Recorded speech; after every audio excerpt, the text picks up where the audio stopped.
Congresswoman Alexandria Ocasio-Cortez declared war against one of Kamala Harris's other supporters, and that's billionaire Mark Cuban.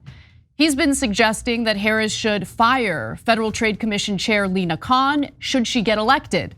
And specifically, according to Semafor, Mark Cuban said this of Lina Khan: "If it were me, I wouldn't keep Khan on next year." So the big question is, what is Kamala Harris thinking? And unfortunately, we haven't really heard much from her in regard to defending Lina Khan, but we are hearing quite a bit from other Democrats, and of course, it's positive news for Lina Khan.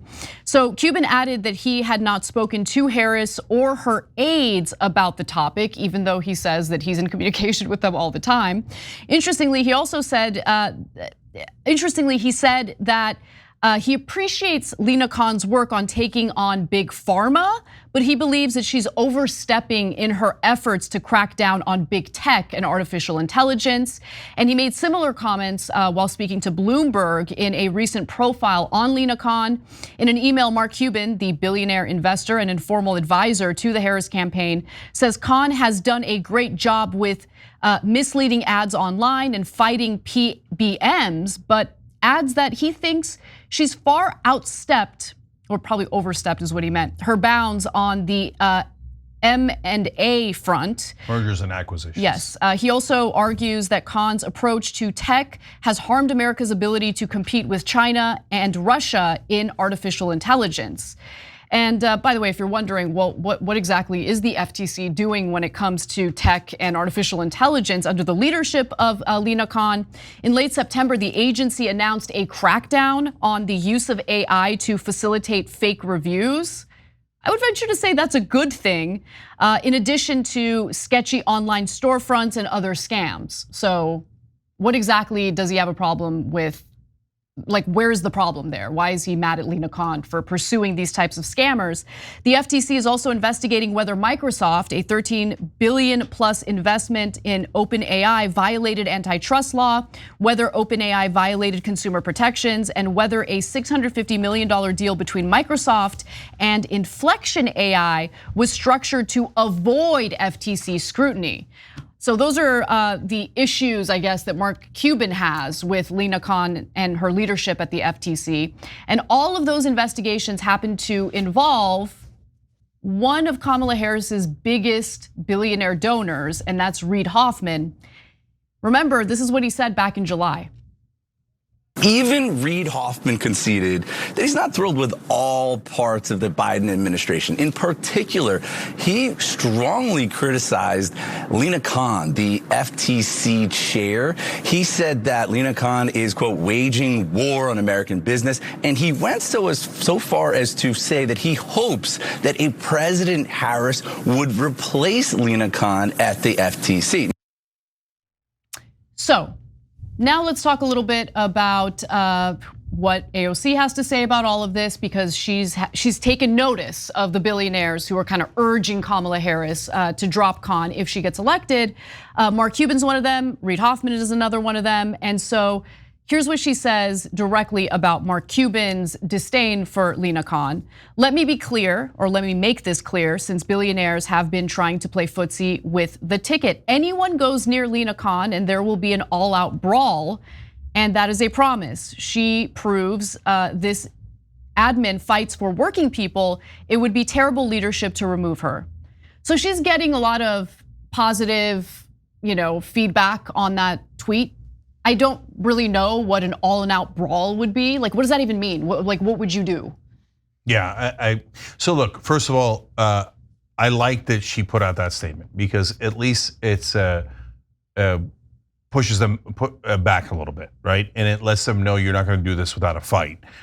So I appreciate that she's sticking up for Lina Khan and sticking up for the progressive position. And I appreciate that she did it publicly, even though it's going against Kamala Harris's beloved donors. So that takes some degree of courage and is the right way to go. So God bless. Is it historically, has she really done any all-out brawls? On the first day when she did the sit in Nancy Pelosi's office, that was very courageous. So right thing to do, and got a huge impact. Put Green New Deal on the map and wound up getting some parts of it into the Inflation Reduction Act. Since then, I haven't seen any brawls. So, are you going to vote against bills? Are you going to call out aggressively a Democratic president? Are you going to say the Democratic colleagues are doing something wrong? I've almost never seen it, so I would be very, very surprised. But okay, I'm glad you said it publicly, and so a tweet later doesn't count. That's not a brawl. Yeah. Just to be clear. Bernie also put out a statement saying that Mark Cuban is wrong. Lina Khan is the best FTC chair in modern history. I agree with that. By taking on corporate greed and illegal monopolies, Lina is doing an exceptional job preventing large corporations from ripping off consumers and exploiting workers. Thanks, Lina Khan, for what you are doing. But look, I would like to hear a statement from the person who matters most in this entire equation, and that person is Kamala Harris. The person. No chance. And she's not saying a damn thing in defense of Lina Khan at all. She's not giving us a hint in regard to what she would want to do with Lina Khan. And in fact, of the individuals involved in the presidential race, there is one person who has said favorable things about Lina Khan, and that individual is not on the Democratic ticket. That individual is actually on the Republican ticket, and that's J.D. Vance, who has been quoted as saying, one of the few people in the Biden administration that I actually think is doing a pretty good job is Lina Khan.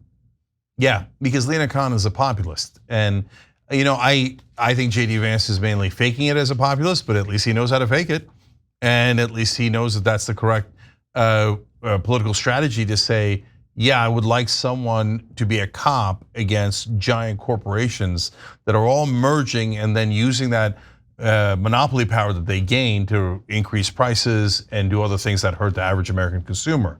So if you're not sophisticated enough to at least go in that direction, please get your donors out of back under control and have them stop going all over TV going, don't worry, she'll fire anyone that is against corporate interests.